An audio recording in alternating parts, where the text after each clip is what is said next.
શહેરમાં ખેડૂતોના વિવિધ પ્રશ્નોને લઈને ભારતીય કિસાન સંઘ મેદાનમાં આવ્યું છે।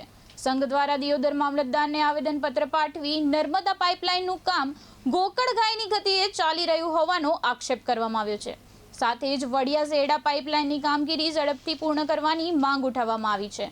ખેડૂતોના હિતમાં ટેકાના ભાવે બાજરીની ખરીદી તાત્કાલિક શરૂ કરવા, ખરીદી પ્રક્રિયામાં પારદર્શિતા રાખવા, સમયસર જાણકારી આપવા અને પાકની વહેલી ચૂકવણી કરવા સહિતની વિવિધ માંગણીઓ રજૂ કરવામાં આવી છે। ભારતીય કિસાન સંઘ મંત્રી તરીકે પટેલ અમરાભાઈ અમે એ આવેદનપત્ર આ ખેડૂતોની મોગને લઈને અમે આજ પ્રાંત અધિકારીની અંદર અમે આનું આવેદનપત્ર આપ્યું તો એની અંદર ખેડૂતની નોંધણી બાજરીના ટેકાના ભાવની કરાઈ।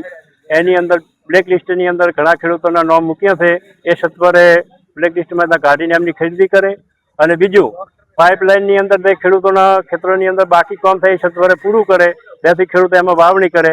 માર્કેટમાં વેચવા દો તો ભાવ નથી આવતો અને મારે અહીંયા હાલવા દો તો એમાંથી કાઢીને મારો નામ નથી લાવતા। મેં ટેકાના ભાવ સારું કર્યું બરાબર, તો મારે આ બધું લાવવું તો મને નુકસાન કેટલું પડે, તો મારે બાજરીનું બધું બેસવું તો કોઈક મગફળી લાવવું, બિયારણ લાવવું, બીજું લાવવું બરાબર છે। જે ઓનલાઈન બાજરીની જે ખેડૂતોની નોંધણી થયેલી હતી એટલે એમાં 2700 ખેડૂતો દિયોદર તાલુકાની અંદર છે।